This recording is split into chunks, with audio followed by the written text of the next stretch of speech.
Hello everybody, good evening. We from a different location, not from Jamyang. We just the team somewhere else at the moment. And before we start, let's first generate correct motivation to continue with supplement or entering the middle way in particular. Today we're going to talk about starting with the two truths, right? So to understand cyclic existence samsara with conventional truth and how to get out with ultimate truth. So for that purpose, try to generate correct motivation to understand those two truths in order to really understand why are we stuck or what is ignorance and how to realize the ultimate truth. So in order to eliminate ignorance, not just for yourself, for all the beings who are just wandering around because of only having this conventional appearance and understanding the ultimate. Right? And that's why they're just suffering life after life, and for that purpose we're here to eliminate that. So generate correct motivation for yourself.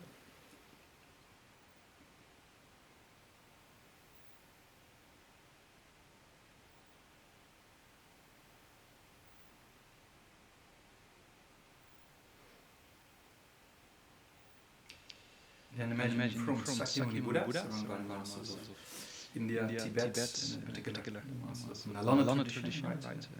Especially the wisdom lineage of Renfrew, all the way up to His Holiness Dalai Lama, and then surround yourself countless beings undergoing the individual sufferings, and then think you lead them in the prayers, and by doing so, you lead them to liberation and enlightenment. So based on this, and then recite the prayers together.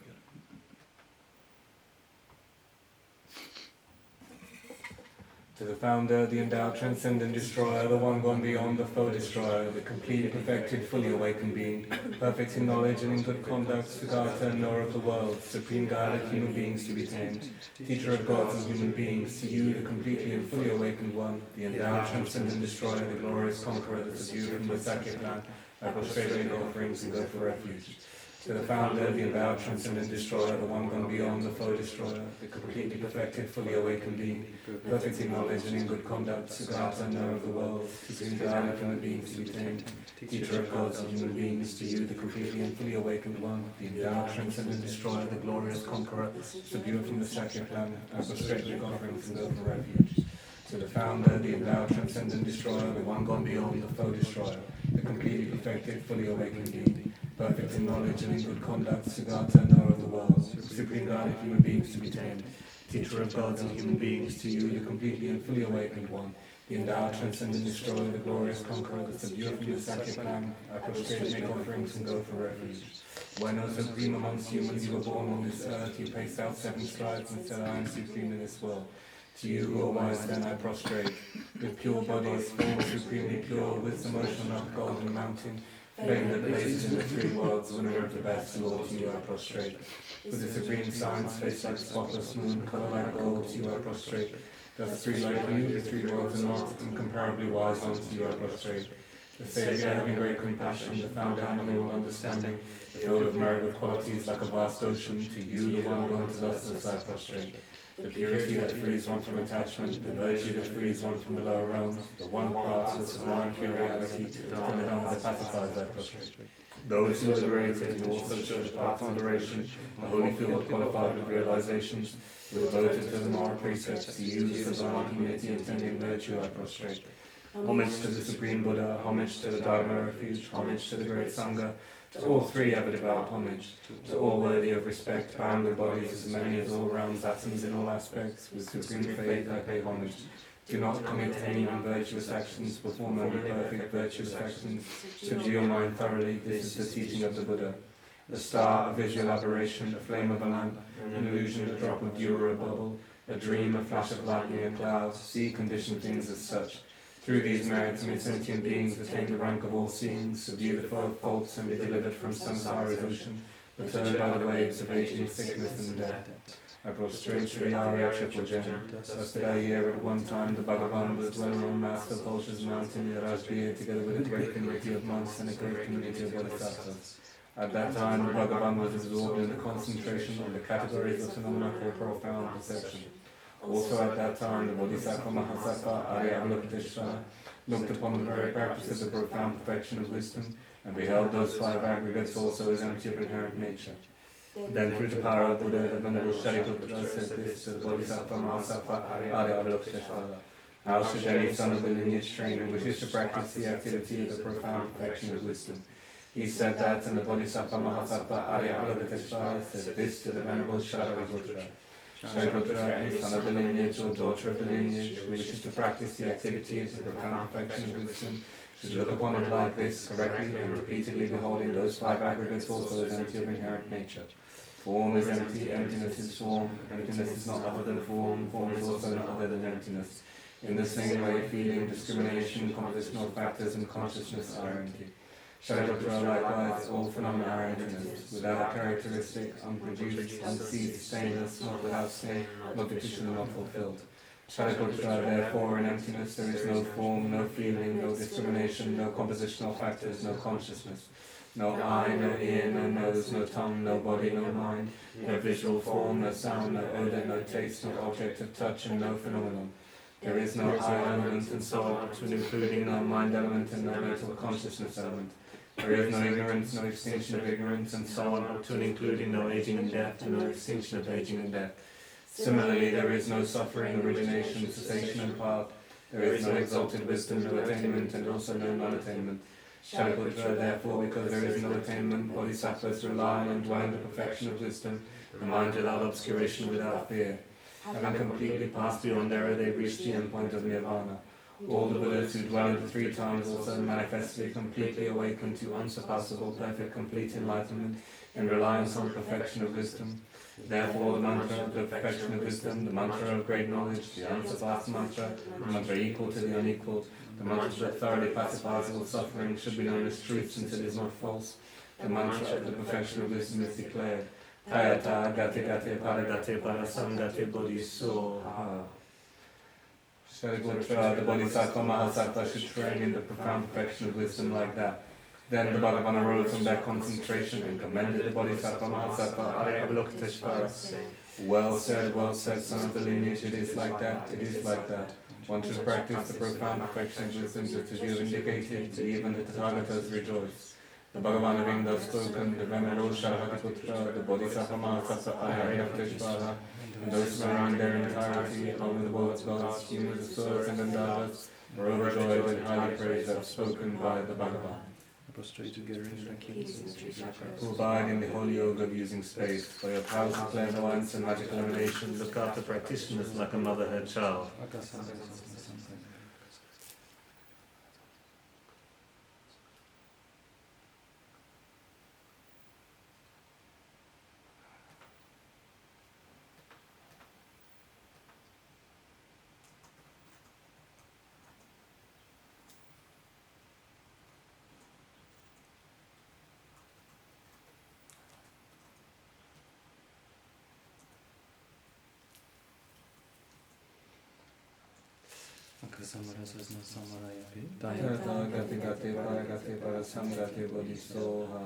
By the teachings of the 3 supreme jewels possessing the power of truth, may every out of hindrances be transformed, may they be dispelled, may they be pacified, may all negative forces opposed to Dharma be completely pacified, may the host of 80,000 obstacles be pacified, may we be separated from problems and harmful conditions to Dharma, may all enjoyments be in accord with the Dharma, and may there be auspiciousness and perfect happiness here, right now.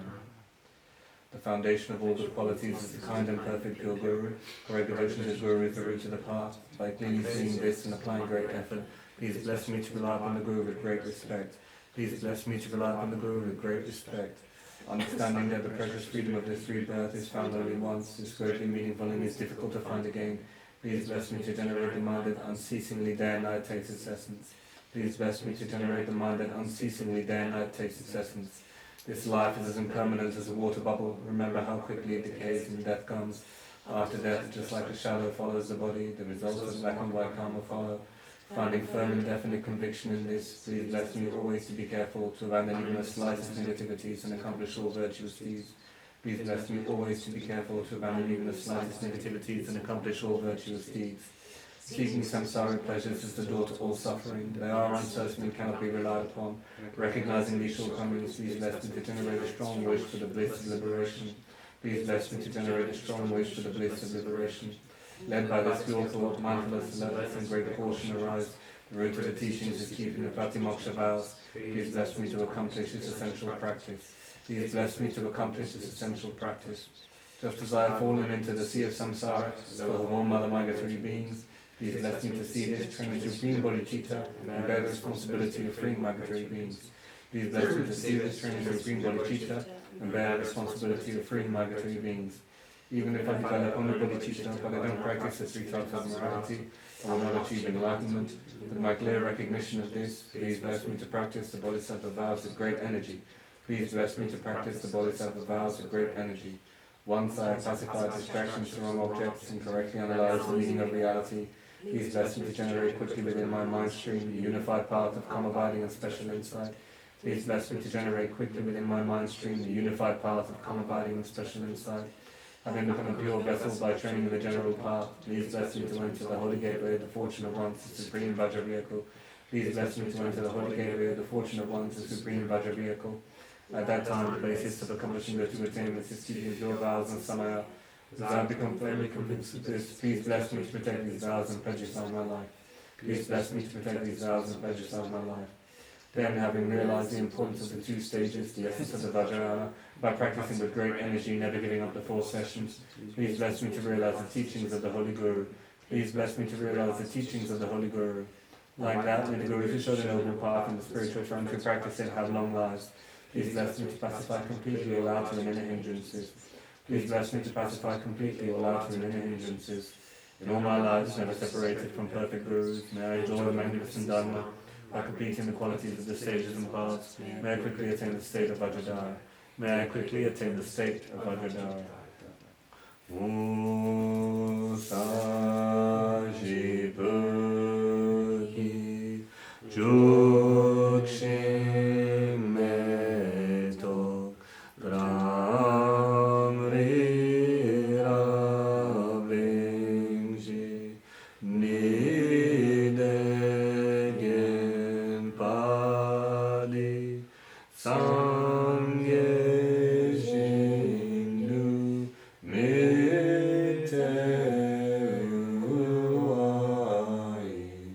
Drokunam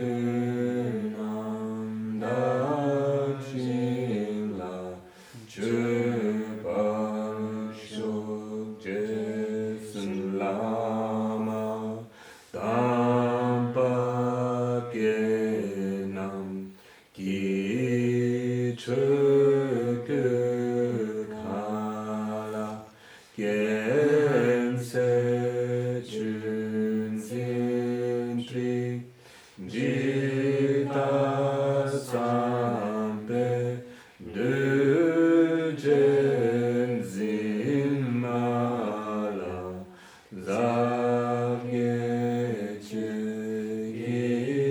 Chapa Vabdusa Idam Guru Ratnamandala Kamriyatayami Jodan Soge Chonam La Janchu Badu Dami Gapsuji Dagi Chunin Gipe Sonamgi Drola Penchir Sangye Drupasho Jodan Soge Chonam La Janchu Badu Dami Gapsuji Dagi Chunin Gipe Sonamgi Drola Penchir Sangye Drupasho Jodan Sobe Chonam La Janjo Padu Dami Kapsuchi Dagi Chunin Gipe Sonami Drola Penchir Sangye Drupasho.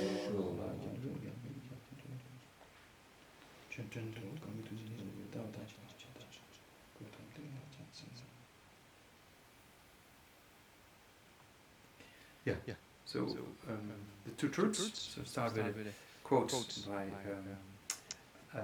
Arjuna. In his, as you know, Arjuna wrote various treatises on the middle way. In particular, the 6 texts on logic and then 1 text proving that his logic, 6 texts on logic is not his own made up or own thing. Then he also relates it with the sutra system.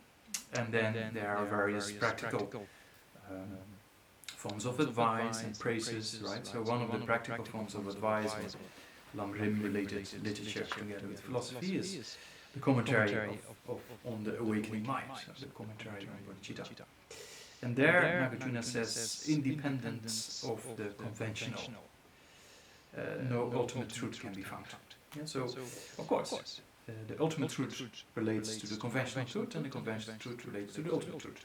Yeah, so independence can never be found anywhere. So it says independence of the conventional, independent of the conventional. Yeah, without depending on the conventional, there's no ultimate truth to be found. And the conventional is thought to be emptiness. So that's kind of, you might think, what? Conventional is not really emptiness, but that means even conventional is empty of inherent existence, right? That's what it means. So the conventional is thought to be emptiness.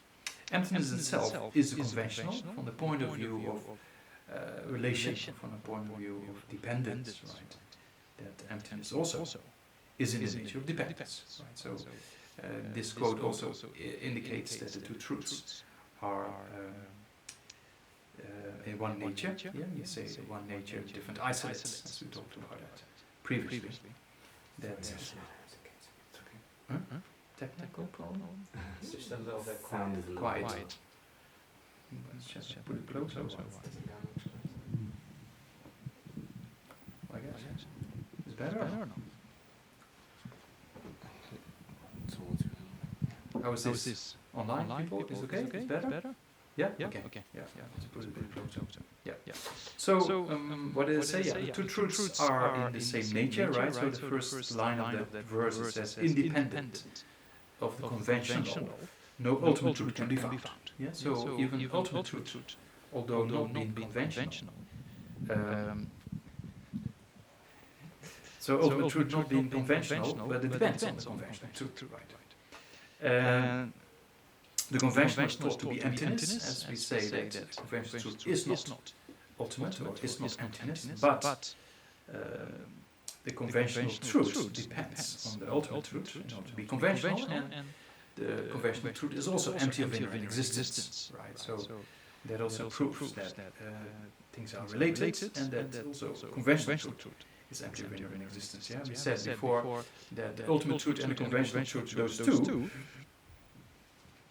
are of the same nature but different isolates. Yeah? So same nature, different isolates. That means that they are the same nature. Yeah, they are abiding at the same time. Whatever object you have, there's always a conventional aspect and an ultimate aspect towards it. Yeah? So that means that every object has those two aspects of the conventional and the ultimate. You doing okay with sound or not? Yeah.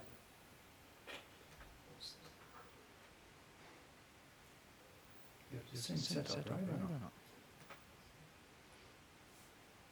I don't think there's anything else I can do. The people can hear me online? Yeah, you can hear me? Okay. Yeah. You heard what I said before? Yeah, okay. So don't repeat for the third time. Might be auspicious though. Okay. So emptiness itself is a conventional, meaning that emptiness also depends on the ultimate truth. And emptiness is in the nature of dependence, as we know. Emptiness is always empty of something. And an object being empty of inherent existence, that also indicates dependence, right? So there's a conventional aspect. So every object has these two natures, right? It has an ultimate nature and a conventional nature. As we talked about many times, the microphone is getting very close. I feel like this podcast guy.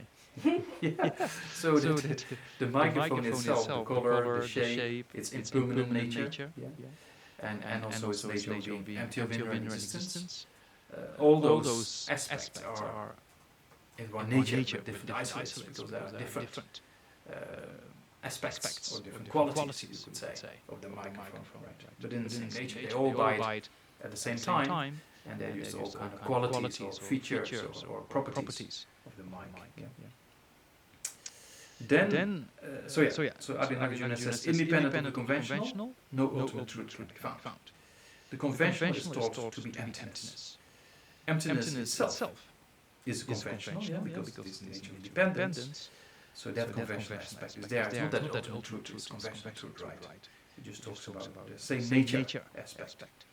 One does not occur without the other. There's no ultimate truth without the conventional truth, and there's no conventional truth without the ultimate truth. Just as being produced and impermanent, because impermanence and being produced, those two aspects, also, although the wording is different, they have the same nature, right? So in a similar way, there also you could say that they are related to each other, although they're not exactly the same. So here, ultimate truth and conventional truth, meaning they are the same nature and different isolates, and both are in the nature of dependence, right? And we also know from Arjuna's fundamental wisdom, where it says that the meaning of emptiness is dependent origination, and the meaning of dependent origination is emptiness. So that's also quoted in the fundamental wisdom, right? That doesn't mean that emptiness is dependent origination and dependent origination is emptiness. That's not the meaning. But one supports the other, right? That's the meaning. So both are in the same nature, and they support each other because of dependence. That's why things cannot exist in and by themselves. So because of dependence, things are empty of inherent existence, and because of empty of inherent existence, things are in the nature of dependence. As we often talk about the three levels of dependent origination, right? The dependent origination of cause and effects, the first level of dependent origination is that things are in the nature of cause and effect, and because of that, things cannot exist in and by themselves, and that we already saw in the previous section of eliminating arisen from the self. Right? Things do not exist in and by itself.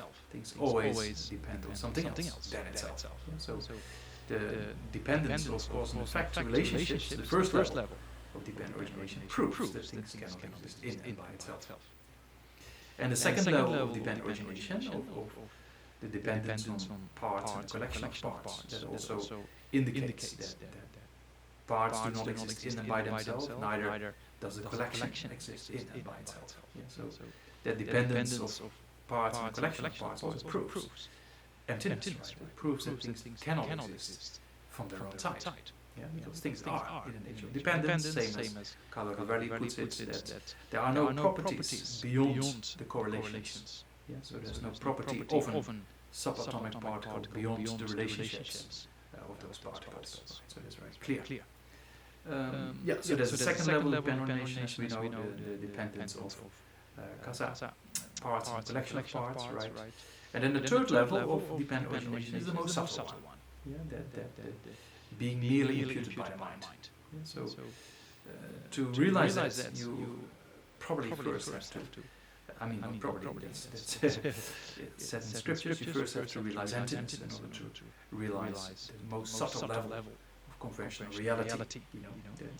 Although you can use, that's another thing, came up in one of Lama's Buddhist teachings, that if you contemplate the merely imputed aspect of reality, it helps you to understand the object of refutation. That's what Rinpoche also clearly indicates. It makes a lot of sense, because we know the self of the person is easier to realize. Why is that so? Because the object of refutation is easier to recognize, because the person is easier to be seen as an imputed aspect of reality.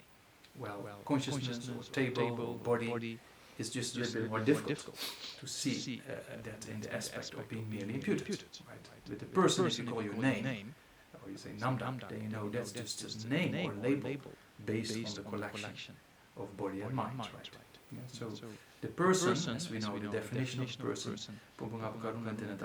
means a self that is imputed upon either of the five aggregates. So the person itself is very easy to see its imputation.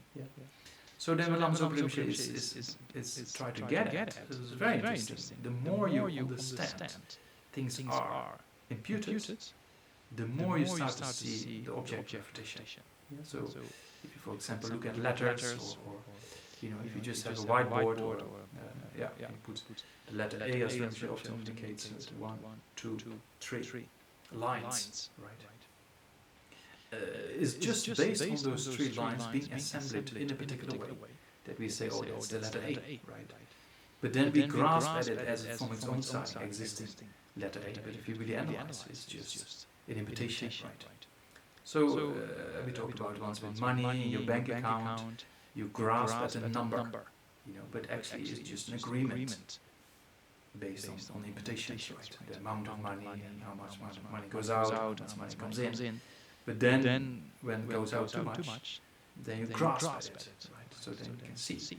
Although it's imputed, you grasp it, it's existing from its own side. So the more you're familiar with the imputation of it, the more you recognize how there's this superimposition on top of that tries to see an inherent money, or inherent letter A, or inherent consciousness, or inherent body, right? So in that way, Lama Zopa is saying it helps if you understand the dependence of the last level, the third level, of being merely imputed. And by doing so, then it's easy to recognize object and refutation. Anyway, that's an introduction to the 2 truths, because in the actual text where we are, then on page number 9, is it? Yeah. We verse number 22, no? Yeah? What? Yeah. 22, no? Yeah. Right? People online? Yeah. Thumbs up. Okay.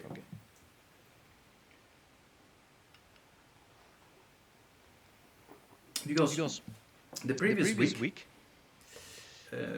we talked about mainly, or previous weeks I should say, mainly about the refutation of self, arisen from a self, right? Yeah. And then we go now into arisen from inherent other. And in order to do that, it's important to understand first the truths, yeah, in order to see the distinction between conventional and ultimate truth. All right. So then verse 22, there's first an opponent of all the school view holder where we previously talked about the Samkhya view with regards to the apprehension of an inherent or substantial self. Right. So here the opponent is saying worldly perspective grounded in its own view is, so here they try to prove they're right. Yeah, there is an inherent other, then they are right. They want to prove that. So worldly perspective grounded in its own views is authoritative, say, and then things come from what is other than themselves is perceived by people. Because everybody perceives things as inherent, and then they say, okay, it exists in that way, you know. And they even say, what is the use of reasoning if people have a direct perception, or they develop perception of objects in that way? Yeah, so thus other arising is established, they say. What needs have we a reasoning? So here you have to make a clear distinction between what actually exists and how things appear. Yeah, as we said before, that the objects that appear to us in an inherent way, with regards to John or Peter or the color blue or the color red, we might not be mistaken, right? We might have a valid perception of that, but the way it appears inherently, that's the mistaken aspect, right? And that mistaken aspect can never be realized, right? You can only have a valid perception of things that exist. Yeah, so inherent existence you could never realize because it just basically does not exist. Yeah. But here the opponent is not making that distinction, it's just saying in general that things exist inherently, because that's how people perceive it. And then not just perceive it, they perceive it by direct valid perception, they say. But from the school of the Samkhya, that's not possible. You cannot validly perceive inherent existence, right? Or in this case, arisen from other. Yeah? Because in the second line it says that things come from what is other, meaning inherent other. Yeah. than themselves is perceived by people, as I say. Yeah. So also, but not only the Sanghyas, but also in the in the mind-only school and the autonomy school, they still say that both of them accept that impermanent phenomena exists inherently, right? Yeah. Exists inherently, and if you look for them, you can find it. If there's nothing to be found, then nothing exists at all.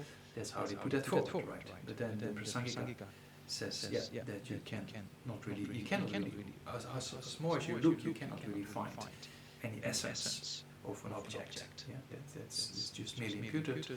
And if you look for the inherent aspect, that you cannot find, because if things exist inherently, then things should exist without dependence, and that's just simply not possible. Yeah. Okay, so then there's a response.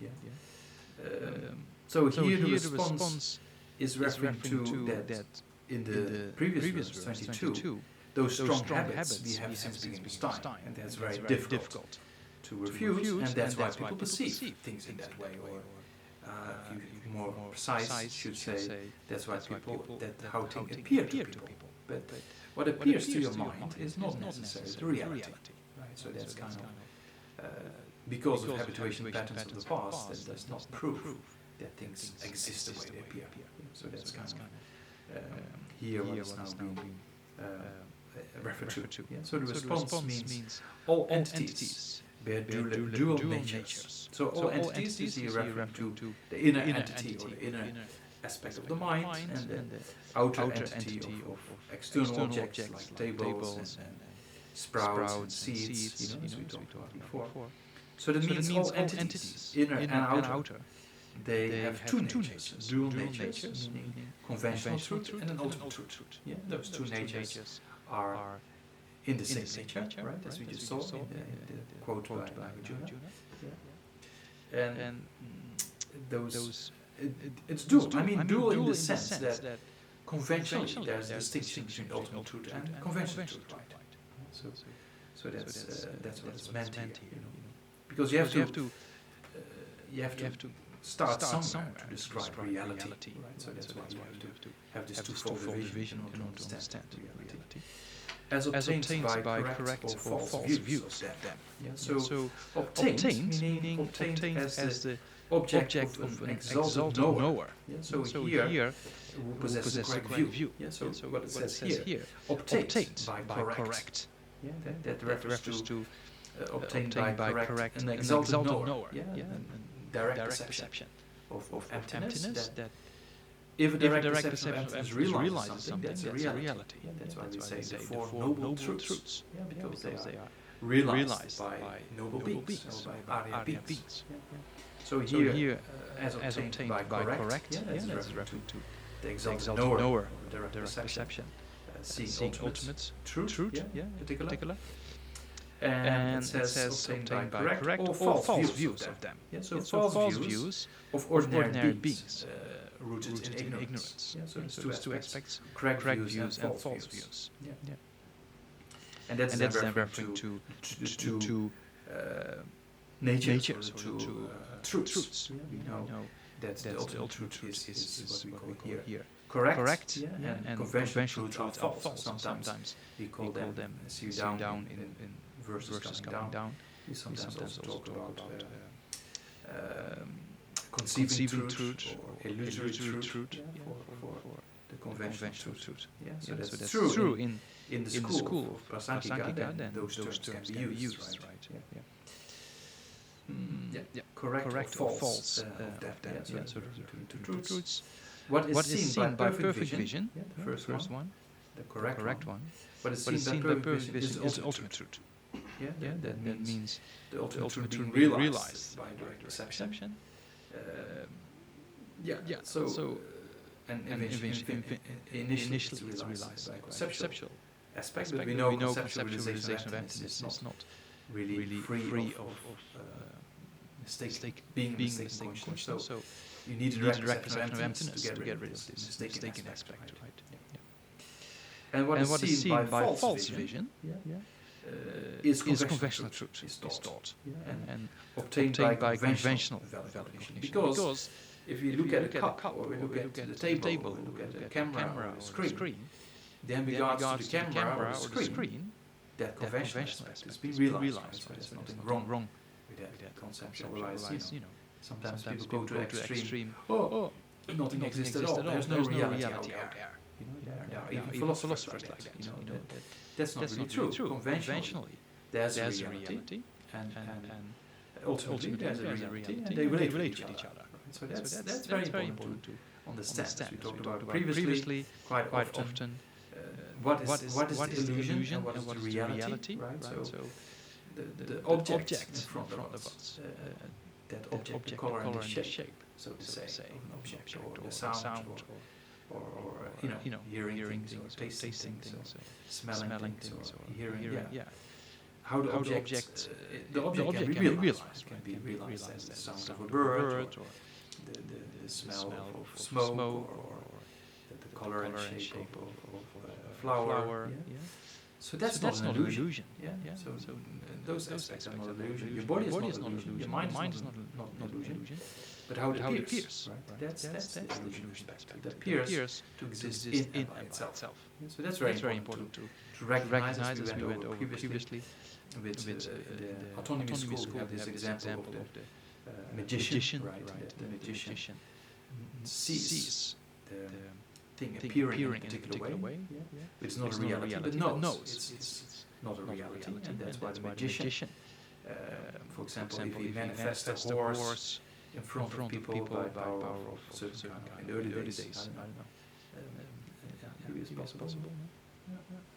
They build some mantras on the stone or something, and a horse appeared.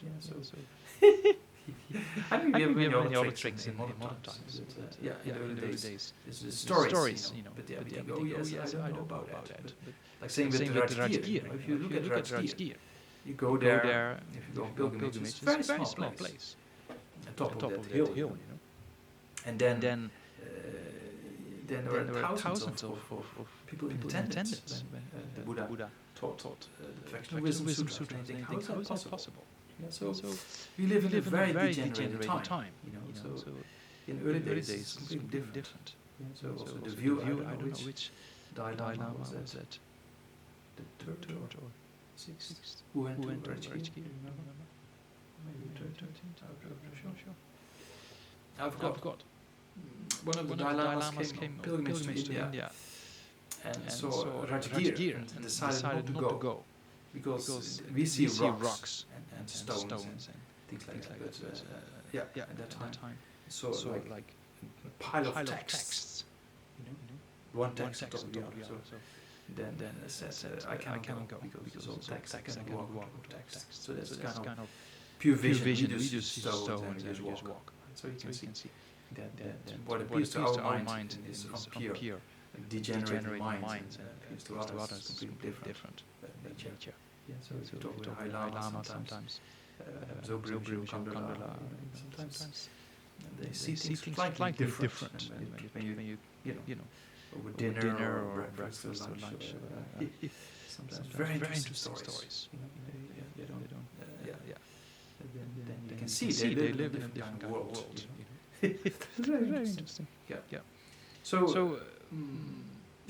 But from a conventional reality perspective, then we say things do conventionally exist, but the way things appear to us, that's kind of a mistaken mind, appearing ignorant. So here, that's referring to this verse 26, is just referring to the two truths, right? False vision, or the false views, to the conventional truth, and the correct or perfect vision is referring to the ultimate truth, right? And then in verse 24, it refers to the subjective experience of that, or the subject, you could say. Right? False vision is also said to be of two kinds. So here there's a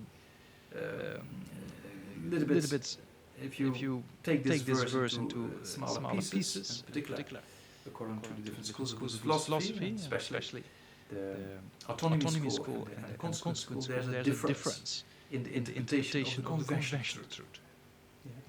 In the autonomy school, you say you have two conventional truths, the true and the untrue. For example, when you look in the screen, and then you see the screen, that's true. Right? You see colors and shape. Then what we normally do, you pull your eyeball and you see two screens, and that's unreal.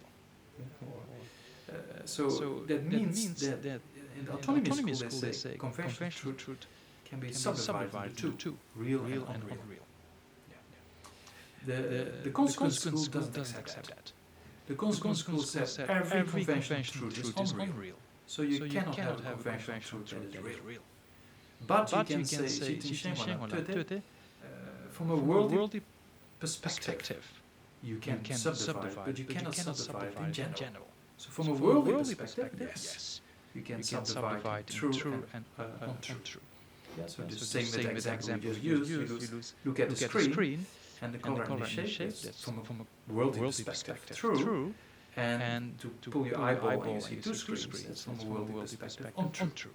Yeah, so that's kind of what we the distinction between the autonomy school and the consequent school with regards to the division of the conventional truth. Yeah, that you autonomy school they say yes, there's twofold division, true and untrue. And the consequent school says no, that's not possible because every conventional truth is untrue. Because every conventional truth appears in a way that things are mistaken. Because every conventional object appears inherent. Right? So you cannot call that true. Truth. Yeah? So that's why the consequent school makes the distinction. Says only from a worldly perspective you can say the division of true and untrue. Looking at the screen, pulling the eyeball. So here it says false vision. Yes, referring to the conventional truth is also said to be of two kinds. That of clear senses and that of impaired senses. So here is referring to that. You have a clear vision or an impaired eye when you pull your eyeball, for example. Right.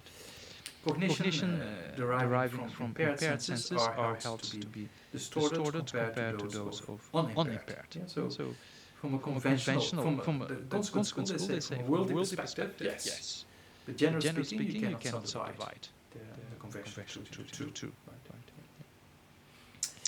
Then it says everything. The six unimpaired sense. The six. The senses and mental consciousness, right? And perceive within everyday experience of the world is true from the perspective of the world. You see, this is the consequent school saying. From the perspective of the world, yes, you can subdivide. But generally speaking, you cannot subdivide the conventional truth, true and untrue. So then it says it's true from the perspective of the world, right? Just the general unimpaired forms of perception, right? They are from the perspective of the world. They true. And when the perception is impaired, then the rest it says here, such as mirror images, when you see your face in a mirror and you think that's my face. Or you go in this fun park, it's a fun park, no? The different mirrors and you don't know where your friend is, or you just bump against a mirror or two. That's fun. That's fun park.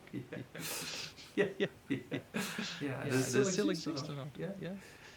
So interesting. So it's one way it's quite interesting to look. I never been in a place like that, but I think it's quite interesting because then you see that you cannot really believe what appears to your mind. Right? That's right. And these days probably more sophisticated. VR. Virtual reality. Virtual reality. There's so many things happening. You can see to your glasses. Not just glasses. Distinct. So then it's very interesting that then you see, of course, you see the distinction between this VR thing and your actual perception. Right? It's the perception of impaired, but it's influenced by process of projections and things like that. So here it goes a bit more simple. It's like mirrors or senses that are impaired. Right? So that is untrue. Right? If you look in the mirror and you think that's your face, that's an untrue form of conventional truth. From the worldly perspective, right? Um, But if you know the reflection is a reflection, that's from a worldly perspective is true, right? Yeah. So that's from a worldly perspective that conventional truth is true, right? Yeah.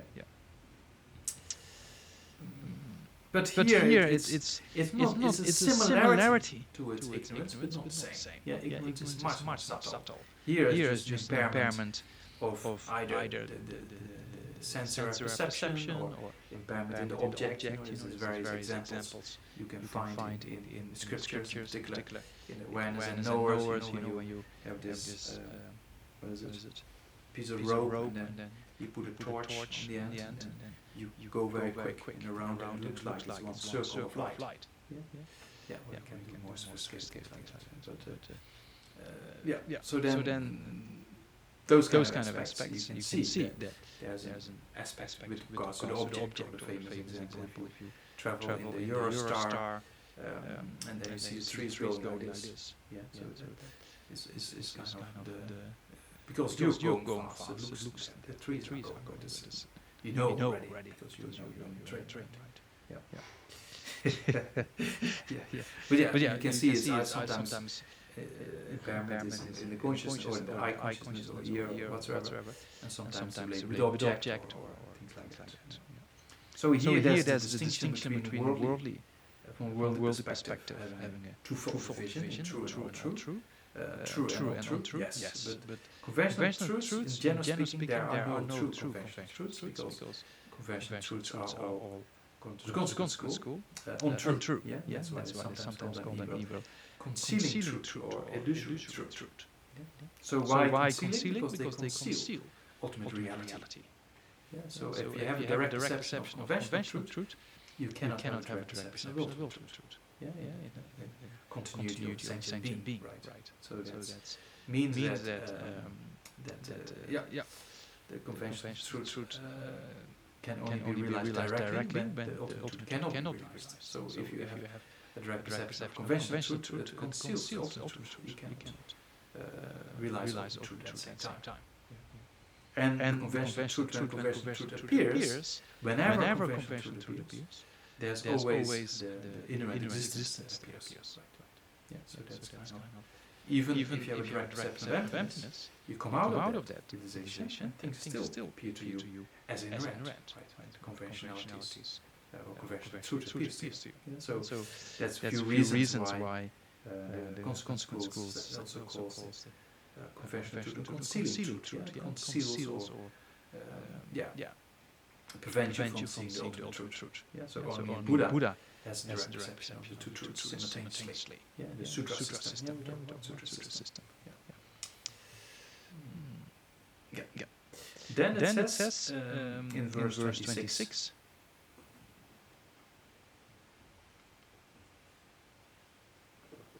Overcome as they are by ignorance sleep. Yeah, so like sometimes you can have impairments by inferior philosophical tenets of false forms of logic. And then we have this. We know we have acquired ignorance and innate ignorance, right? So here overcome as they are by ignorant sleep. Yeah. So here it refers to the acquired grasping. Some previous or non-Buddhist schools they postulate the self. So an ignorant self does the consequence schools says very clearly. An ignorant self doesn't even exist on a conventional level. Because if things exist on a conventional level, you should be able to realize it. So the color and the shape, yes, you can realize the color and shape of the microphone, the sound of a particular song. Yeah. One of our friends was quite young. He comes for walks sometimes in London, and he was into this. What is it called? This group? Slipknot. So I said, what kind of music is it? He's kind of what is 13, 14, 12. Yeah, I looks like 16, but he's 12. But he comes from walks sometimes with us. And then we ask him what is your favorite music, because we heard some other music and we didn't like. And then asked him about your music. And he said, slip not. So I asked, what is slip not? It's kind of very heavy metal. Kind of shouting. Screaming. So why did they say that? Realise conventional truth we can realise. Yeah. Was it about hearing? Oh yeah, hearing. It was about hearing. It was about hearing. So if you hear the music, then regards to being this song, being that song, the lyric, that's you can hear. Right? Yeah, that's not really. That's kind of conventional level. We agree upon that, and that can be this word, that word. We call that from worldly perspective true. Right? Yeah. But it still appears inherent, and that's untrue. Right? So it conceals. So here, previous Buddhists or some certain non-Buddhists, they put forward inherent self that not even conventionally exists. On the conventional level, you can, if things exist, you should be able to realize it without perception. You cannot realize the horns of a rabbit, you cannot realize an inherent self. So that means that even conventionally that's the consequence says. Even conventionally an inherent self does not exist. As with things, stressed in the same verse, imagined as real, are into illusion, mirage, and the like. So this has no existence even according to the world. So in a similar way, an illusion or mirage, even from the worldly perspective, we agree upon that it's not a reality. So that means that even conventionally, the mirage does not exist as water. In a similar way, an inherent self conventionally does not exist. So it appears, but it does not exist. The way it appears. That's what is being referred to, like a mirage or illusion. Appears in a particular way. It appears in a particular way, but you see it's not a reality. Right? So in a similar way, conventionally, the mirage does not exist as water, or your reflection in the face does not exist even conventionally as your face, because it is not your face. So in a similar way here, Tanakita is saying that some put forward inherent self, but that even conventionally does not exist, because you cannot realize it. In order for something conventionally to exist, you should have a valid cognition of it. That should be possible. And that's not possible with things that do not exist. You cannot realize the elephant in your room if there's no elephant. Right? That's quite clear. So in order for something to exist, it should be established by a valid cognition. So mirrors or echoes in if you in the mountains or in caves when you speak. Then the sound comes back. So that if you think that reflection is your voice, it's created by your voice, right? Same as your face in the mirror. It's not your face. So the echo that comes back and again is a reflection of your voice, but it's not that you're self-repeating that all the time, right? So that's here saying that they say that can never be realized as a reality, because that's not really there. So that's referring to the example of illusions, mirages, and reflections. That not conventionally the mirage cannot be realized, even conventionally as water. Your image in the mirror cannot be realized as your face, because it is not your face, it is not water. So in a similar way, inherent self cannot be realized, because it basically does not exist. Then 27, then it says, just as what is perceived by an eye afflicted with disease, that cannot invalidate the perception of those free from such effect. Likewise, so similarity, right?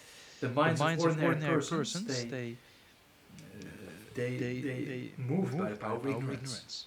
In a similar way, if you have an impairment or disease in your eye, you don't see things as other people do, right? So you impaired. So in a similar way, we get impaired by ignorance, and then we see things as an inherent aspect. Well, they are not.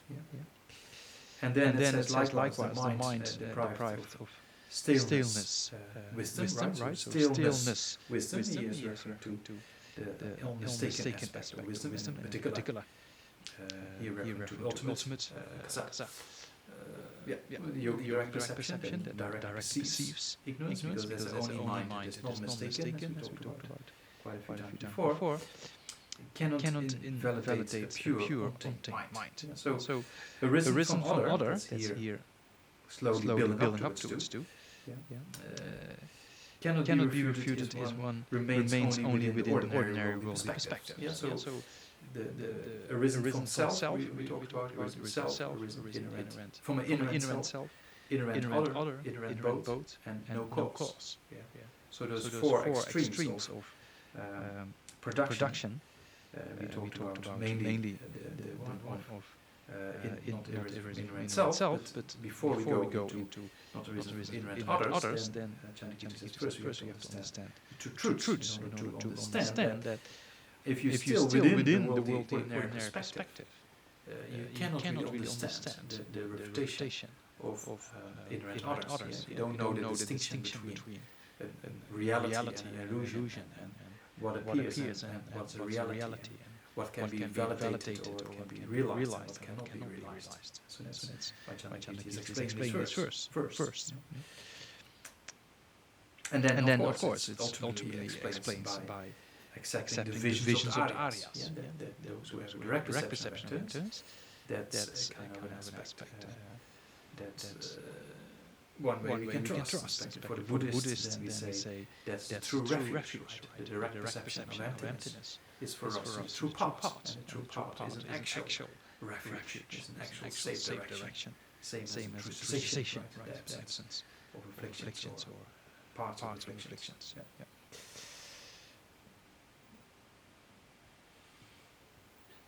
Then the true truths. So then it goes now. The text goes into the two truths, right? And then first there's one verse related with the conventional truths, and there's one verse related with a few verses with ultimate truth. So we said before, conventional truths they obscure the true nature. So here Chandikita is saying it is a concealer. That whenever conventional truth appears, you cannot directly perceive the ultimate. Right. From Sutra's perspective, only Buddha can have direct perception of both. But so as long as you have conventional appearance, your mind cannot perceive the ultimate in a direct way. So you cannot actually really understand ultimate reality. As long as you have conventional conventional truths appear to your mind. Even if you have a kasa, a conceptual realization, then still it is not a direct perception, right? From the point of view of direct perception without conceptuality. So because it's conceptuality, that means the meaning generality appears. You cannot realize things without the meaning generality appearing to your mind, with the conceptual consciousness. So that means that the meaning generality is a conventional truth. And the meaning generality is a conventional truth. So that means that at that time the ultimate truth cannot be directly perceived. So that means that it's a concealer, right? That meaning generality conceals or prevents you from having a direct perception. So whenever you have conventional truth appearing to your mind, that conceals you from seeing the ultimate from a direct perception point of view, right? And that's what it's referred to. That's the meaning of concealer, not from the realization of emptiness in general, but from the point of view of the ultimate kasa, direct perception of emptiness, right? That which is contrived by it and appears to be real. So although things are empty of inherent existence, objects appear to have inherent existence. Same. Constantly. When you wake up in your dreams, you wake up, then during the day, then conversations, work, everything constantly appears. in and by itself. Yeah, that's very clear. Yeah. So constantly we have this appearance of this reality, and then we think it's a reality, but actually it's only a certain aspect of this reality, the object, so to say, that we realize. From a worldly perspective, yes. They are true, but generally speaking, they're not true. Yeah, so because every mind, with the exception of the representative, is mistaken. Mistaken with regards to its appearance object. Yeah, so appearance object meaning things appear inherent, while they do not exist in that way. So you can never really understand reality with conceptual consciousness and also with kasa, with conversion to superior. Yeah, that's what it says. That which is contrived by it and appears to be real. It appears to be real, but actually, from a conventional point of view, things can be true, but they, from an ultimate perspective, they're not really real. Things do not exist inherently, even on a conventional level. Right? Yeah, as we said before. The Buddha spoke of true for a concealer, and fabricated entities are merely conventional. Yeah, so as we said before, from a worldly perspective, yes, we have true aspects for a concealer, meaning the color and the shape we see. Yeah, that's from a worldly perspective true, but the way it appears is even from a worldly perspective untrue. And that things appear inherent, and that conventionally you can realize that. And that's what we call the illusion aspect. That things appear inherent. Yeah, so the body is not an illusion, mind is not an illusion. The building you're living, the house you're living is not an illusion. Things appear the way they appear. That's the illusion aspect. Things appear inherent. Yeah, that's kind of the illusion aspect. The objects themselves are not really the illusions as such. Yeah. Okay, so then we were thinking to keep it short because we attending some teaching. It's kind of quite a busy program over here.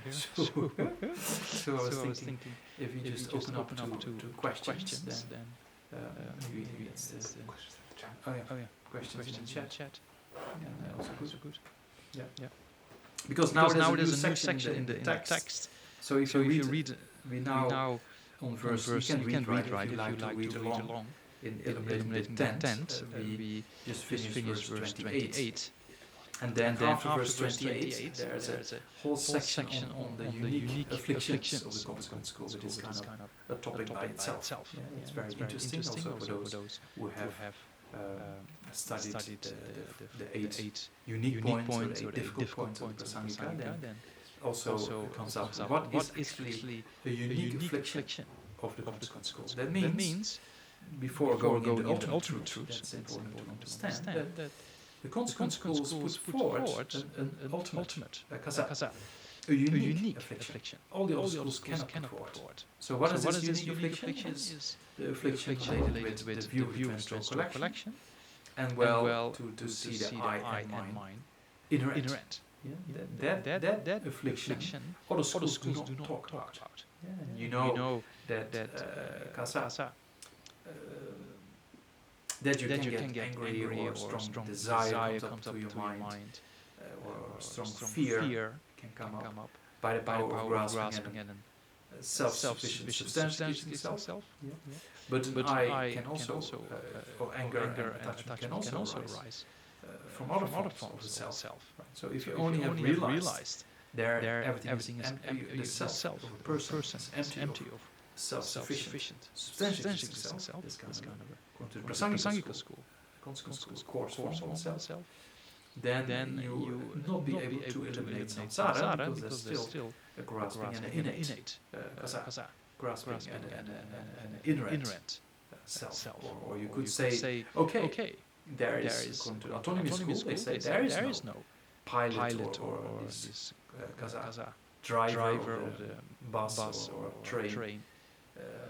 In similar way, there's sometimes there is this controller being in charge over your body, over your mind, over your life, over this and future lifetimes. And that controller sometimes seems to exist separate from the body and mind. That's kind of an acquired aspect. And sometimes that controller seems to be mixed with your body and mind. And that's an innate aspect. An innate aspect of what? An innate aspect of the self-sufficient, entity, or the self-sufficient, substantial existing self.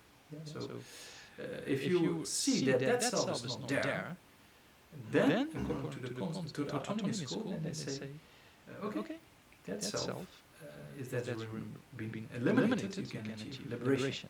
But the conscious school say, no, you have to go subtler, because you can still grasp that consciousness to exist in your head, right? And then you have eliminated this controller, as such. You see that does not exist, but then still consciousness can be perceived in a way, and you hold on to that, and then there's grasping and kaza, craving and grasping, and then still you have the links of the 12 links present, right? So that's the argument in the consequent school, and then based on that, you're not actually free of samsara. Although it's quite a step if you realize. If you realize there's no.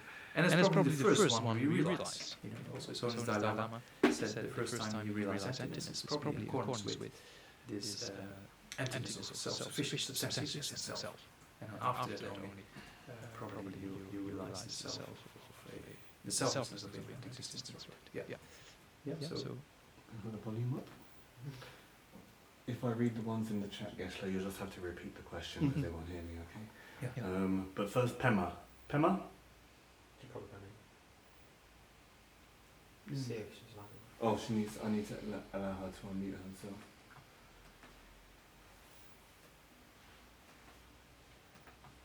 Go ahead, Pema.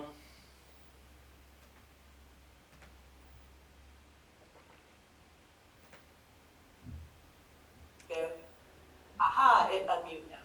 Thank you. Yeah. Thank you, Geisha. My question is, can you give me your understanding in quantum mechanics? The physicists will say, a bit like Schrodinger's cat, that it's the very act of observing phenomena changes the action of the phenomena. Can you talk about your anything? Yeah. I'm not getting back to my words. I can try. That the observer influenced the observed, right? That's kind of a very strong similarity with my own school view of Buddhist philosophy, right? So in quantum mechanics we call that cubism, right? Or based on the uncertainty principle, that whatever being observed is influenced by the observer. Right. So in the mind only school is very clear that we have all unique forms of appearance, and what actually appears to your mind is influenced by predispositions, as we went over before. Predisposition of habituation patterns, having seen something similar, or having talked about it, or thought about it, or grasped that things to exist externally, right? So those habituation patterns can influence, but that's a little bit more subtle than what we talk about in the uncertainty principle of quantum mechanics, right? Yeah. So that the observer, or with the double slit experiment, it's just the observer is influencing. It's the Schrodinger's cat. That's what Carlo already says. Being asleep or awake. That's better than that or alive, he says. That's kind of is a thought experiment, right? Based on things like the double slit experiment, right?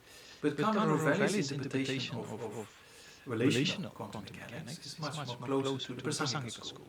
So he says the apparatus, the equipment you use to measure is influencing what happened with the double slit experiment. So it's not really a spooky thing, as other people in previously. I mean, now that view is being more general, I think. The view, I'm not completely general, but certain people, they agree with Carlo Rovelli's relational quantum mechanics that there is, when you measure, there's an influence of the equipment you use, right? Especially if you talk about subatomic particles. So then it's not really kind of a spooky thing, as Einstein used to call it, because Einstein couldn't join the general relativity with quantum mechanics, right? And David Bohm was the first one who could build a bridge between the two.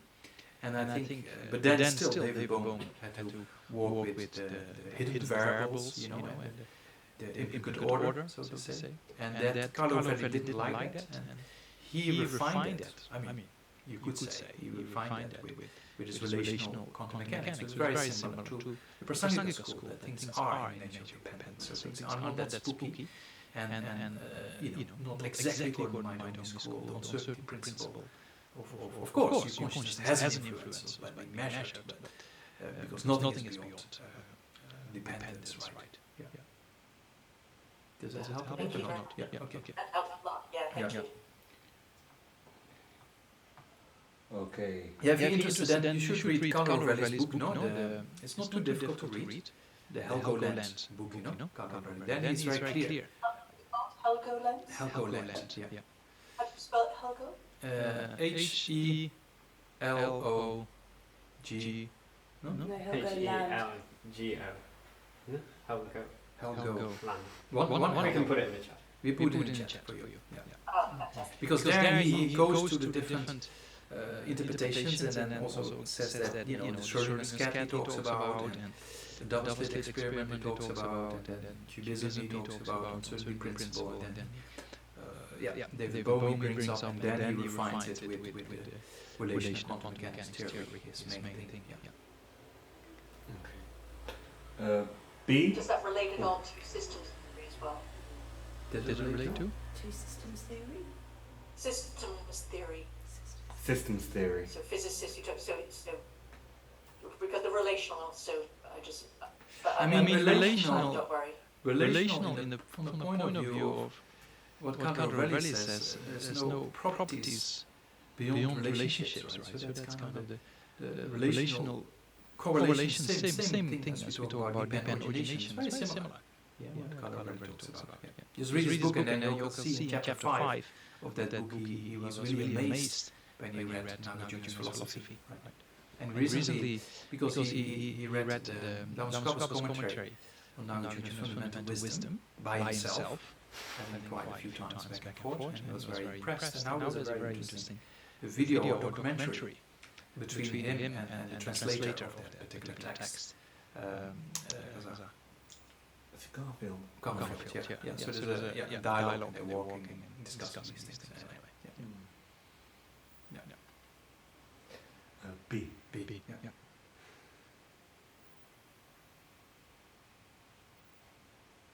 Hi, Keshima. Hi.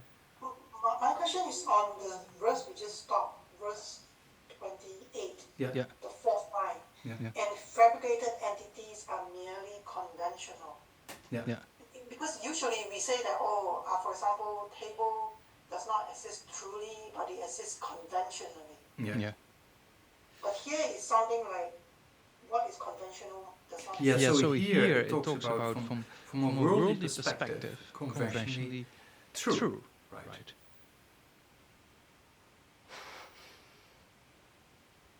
No? So the word conventional here means what? So merely from a worldly, we said before, from generally speaking, there is no truth in conventional truths, right? There's no true conventional truth in the Prasangika school, right? But from a worldly perspective, or from a worldly convention, then we say there is a true aspect and an untrue aspect. Yeah? So those things that can be realized by sensory perception or by inference, right? They are being considered as true, from a worldly perspective, and those that cannot be realized, that cannot exist, like a mirage to be water, for example, or the image your image in the mirror being your face, that cannot be realized. So that's from a worldly perspective untrue, right? So that's what is being referred here, that they are merely conventional, and then true for a concealer or for concealed truth. From the point of view of world perspective, things that can be realized. Yeah. So this is making it a bit kind of confusing. Okay. Because we oftentimes say that, well, existence is established from the worldly convention. Yeah. And now, I never thought of true existence appear only to the perspective. We don't say true existence here. We say true and untrue from the point of view of what exists and what does not exist. So the camera exists, the computer exists, and that can be realized. So that's from a worldly perspective true. That's what it's referring to, right?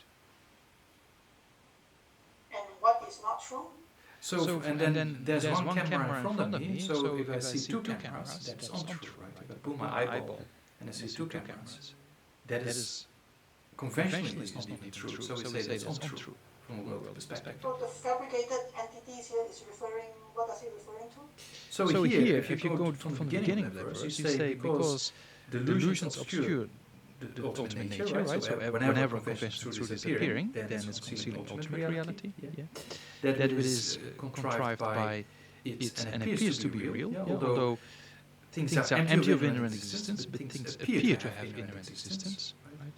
So then the Buddha spoke for as true for the concealer, meaning from a worldly perspective, there's a truth that can be seen, right? And that is, for example, what we just talked about, one camera that's there in front of yourself, right? And fabricated entities as merely conventional. So also fabricated entities, falling into conventional reality, because from a worldly perspective, we have two aspects of conventional reality, true and untrue, right? Okay, I'm so sorry. Yeah. People have questions. Because we are talking true as in something that exists and something that doesn't exist, like a horse or a rabbit. Like if there's one camera, there isn't two camera. So we also talk about camera inherently existent and camera not inherently existent. The camera that is in front of me appearing inherently existent when it is really not inherently existent. So the fabricated entities here, is it referring to the camera that is appearing inherently existent, or is it talking about the two camera? The fabricated itself. The fabricated entities are merely conventional. I think in order to be conventional, it has to exist, right? So you can have fabricated entities that exist. Even mentally, you can fabricate one camera, or you can fabricate one room, or one house, or instead of two, right? I think I'm stuck in being stuck. So what is it exactly referring to, the fabricated entities? The Yeah. camera that inherently existent? I read the commentary for you then.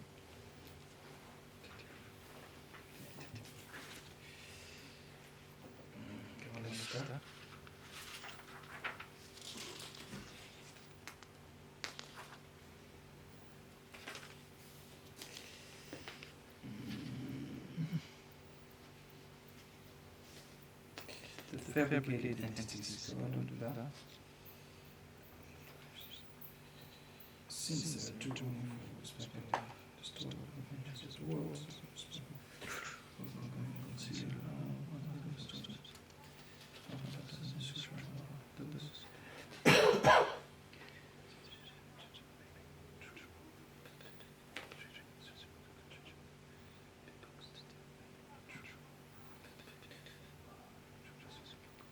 So he talks about the conventionality, the conceptualities, right? You talk about the conceptualities in general. You can have conceptualities that are true, right? You can have conceptuality of one camera, one house, or one car, which is there actually there, right? So that's true. Generally speaking, yes, true. But from the point of view of ultimate reality, of direct perception of emptiness, in the commentary, Shravakas, Jayakas, and Bodhisattvas, right? Then from that perspective, they not from a worldly perspective. So for them, it's untrue. Because the distinction we talk about here in conventional realities, in true and untrue, is from a worldly perspective, right? So in a similar way, the fabricated entities, we have entities of sensory perception, and we have entities of conceptual consciousness, right? We have two types of valid perception. Remember, we have a direct valid perception. And we have an inference. So in order for something from a worldly perspective to be true, you have to be able to realize it either with direct perception or with a conceptual realization, with inference, right? So that's referring here, the last line is referring to the conceptual aspect of it, right? that from a worldly perspective, yes, it can be true when it's realized, but from an ultimate perspective, it's not really true. That's because every conventional truth is a concealing truth. Yeah? The only way to subdivide it into true and untrue is from a worldly perspective. So how do we talk about things that do exist conventionally? Conventionally, For example, the Buddha's body. Yeah. When the Buddha look at his own body, well, his own body is not, or his pure land, that is not a conventional truth, right? I mean from the Buddhist mind, you say, or from our mind? From the Buddha's perspective. From the Buddhist perspective? He no longer has delusion, and then he's looking at his own pure land or his own body. So how is that described? Yeah, you could, because there's no real, from a Buddhist mind, there's no really conventionalities from the point of view of what we're talking about that conceals, right? There's no concealing truth for the Buddha anymore. No? Yeah, right, so there's no conventional truth. So I mean, there is... Yeah, because the Buddha sees to the mind of sentient beings, sees also reality, and then sees that different karmas have different influence on objects. We talked about before. What the Buddha actually perceives is for us very difficult to comprehend, right? That everything is in union of this, or together with the ultimate truth.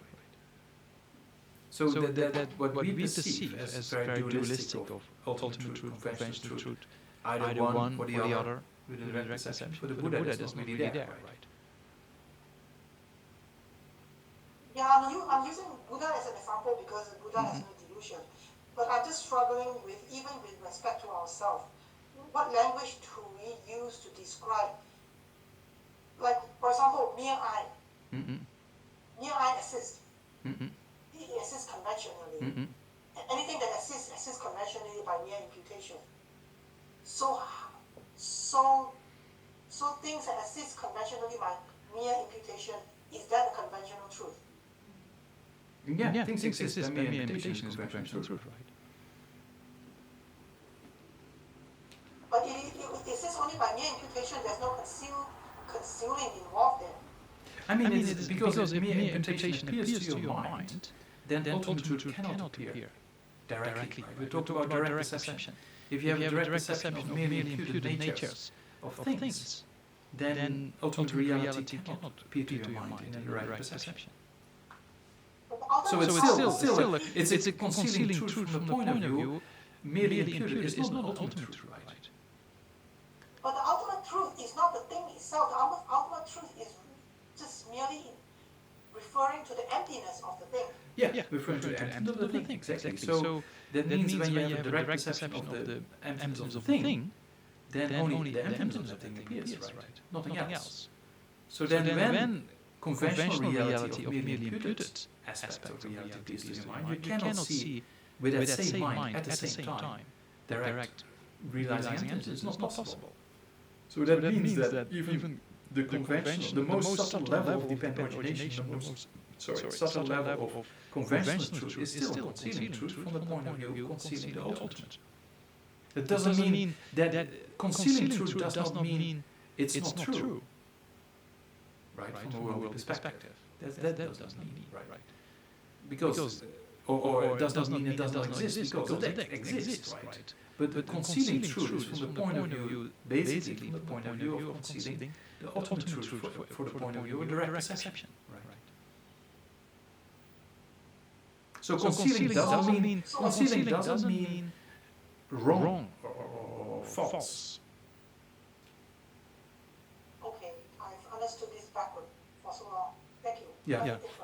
Thank you so much. Play back. And that would be interesting to play it back in reverse order. You can do that.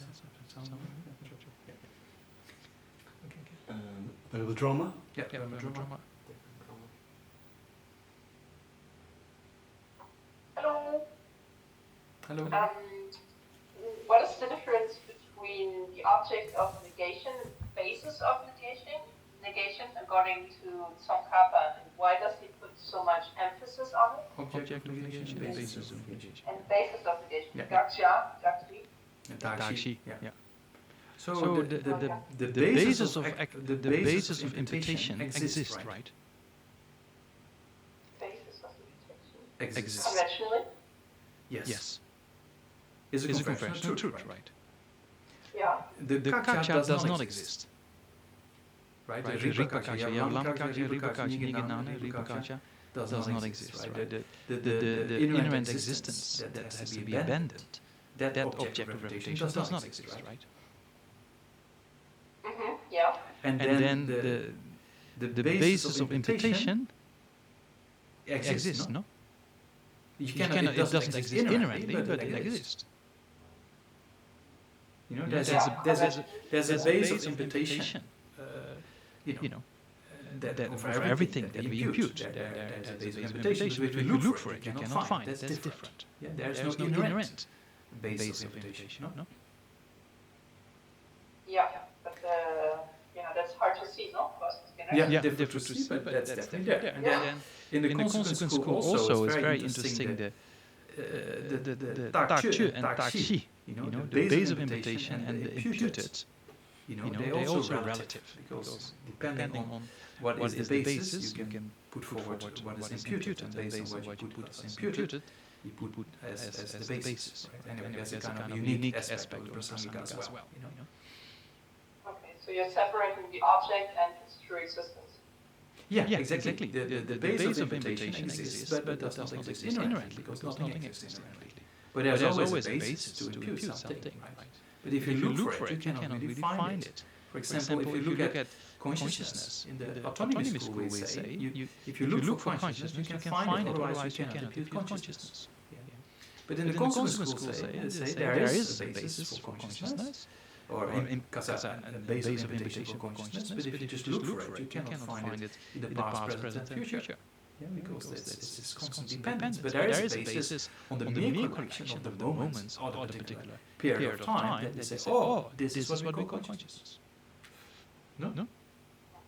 Okay, thank you. Yeah, Yeah. It's very hard to see that, I think. Yeah. To differentiate it. Yeah, just Actually, work on it for a few decades, I suppose.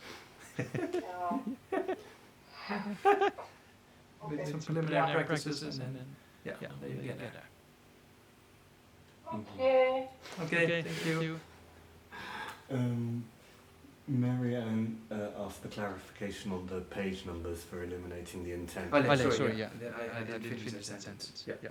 So if you want to study what I normally do is about 17 pages a week, something like that. And then around the topics, you know. So if you keep that pace for yourself, then if you do 20, then you're in the safe zone. So if you do the coming 20 pages, so it starts after verse 28, the unique, if you want to know exactly, I can tell you. So now we're on page 239. Yeah, that's unique presentation of reflections. And then you go for, what is it? 239.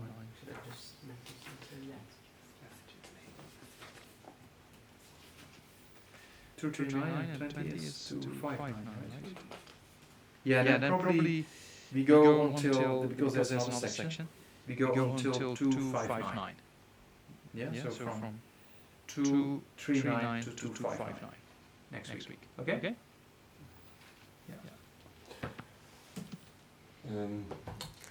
A couple of other questions, actually, you might have to repeat this one. Yeah. At the bottom of page 82 in Illuminating the Intent, it says, emptiness of self-sufficient substantially existing self removes afflictions. Is that right? Say again? On page... Bottom of page 82. Emptiness of self-sufficient substantially existing self removes afflictions. Is that right? Is that correct? The self-sufficient substantial self? If the emptiness of self-sufficient substantially existing self, presumably realizing it, does that remove affliction? The emptiness, if you realize the emptiness of self-substantially existing self, of course it removes afflictions. It removes afflictions that are related with that grasping at a self-sufficient substantially existing self, right? So you can get angry, or you can get strong desire or fear based on grasping at the self-supreme subsistence itself. So if you realize the emptiness of that, then those afflictions do not appear anymore. That's pretty clear. Yeah? So you eliminate that aspect, but you do not eliminate the grasping at inherent existence, or the afflictions that are related with the grasping at inherent consciousness, for example. Thank you. And then Dermot had a question, but I'm not quite sure. Could you ask him to clarify, Geshe-la? Dermot? Could you ask Dermot to clarify his question? Oh yeah, Dermot, can you clarify your question? Or just raise his hand. Or raise your hand, and then we give you an opportunity to do it verbally. Can you hear me? Yeah. It was just semantics really on the wording in relation to your example of the building that we live in, the way it appears, but I was thinking more in the way my mind interprets the appearance, if that makes sense. Yeah, of course. There's two aspects, right? There's two aspects. One aspect is the appearance, the mere appearance, how things appear. And the other aspect is how you grasp at that appearance. There's two things, right? Or how you look at it. Yeah. So then you can see it. Our mind sometimes is sometimes the grasping is stronger, sometimes the grasping is less. But there's always a bit of what we call adherence or apprehension at true existence, based on the appearance of true existence. So both are there for us.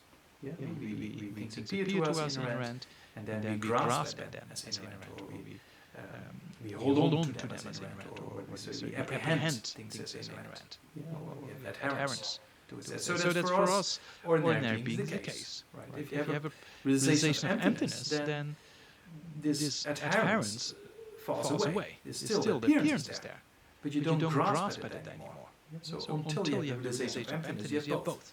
Sometimes a bit stronger, sometimes the appearance is a bit less strong, and the grasping is a bit less strong, and sometimes, especially when afflictions get strong, then also this grasping gets stronger. Right? So there's various levels of the appearance and the grasping, the adherence at it. Yeah, that's fine. Okay, thank you. Okay, thank you so much. Everybody on the other side. Yeah, tomorrow. Not tomorrow. Next week we'll be from Jamyang again. Yeah. We just somewhere else. Yeah. Okay, so let's dedicate then. The dedications for tonight. Having discussed the two truths, emptiness. If you really think, just one verse, as the Buddha said in the Dhammapada Sutra, just one verse is so notorious to discuss emptiness. So we have done quite a few verses and contemplated and thought about it. So try to dedicate all this virtue to its long life precious gurus, particularly the Dalai Lama and all teachers. So appreciate bodhicitta, emptiness, remove all obstacles, and great enlightenment. You're the dedicator, and the dedication, and the aim we dedicate to is in the nature of dependence, and does not exist from within itself. So that's all true. And then thinking those ways, and the word of truth. That's what we call the words of the truth, right? The dedication. So see the truth and emptiness.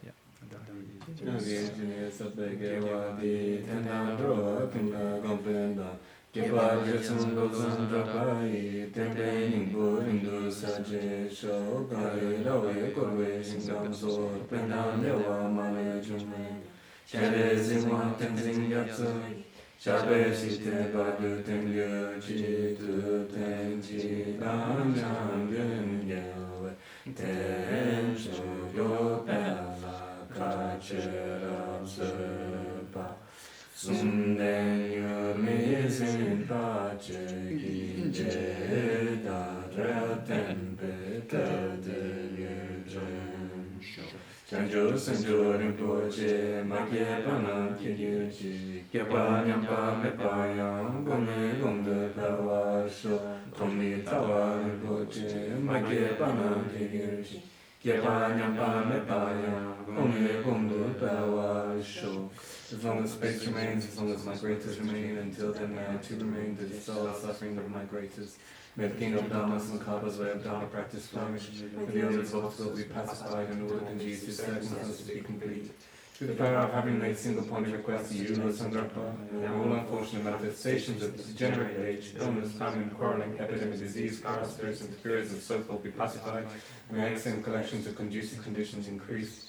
If there's no my wishes be swiftly fulfilled, by evoking the power of loving kindness and compassion of charity, through the force of making extensive prayers, may all sickness, war, fighting, and famine be completely pacified, so that we have long, healthy, and happy lives.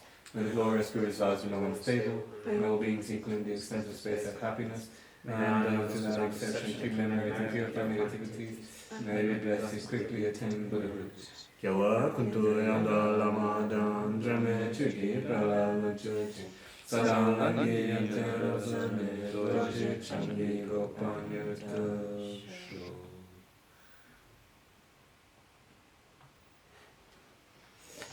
Okay, thank you so much. See you next week from Jamyang again. Okay, bye-bye. Good night. Thank you, Krishna. Thank you, bye-bye. Gracias, Geshe-la. Thank you. Thank you, Geshe-la.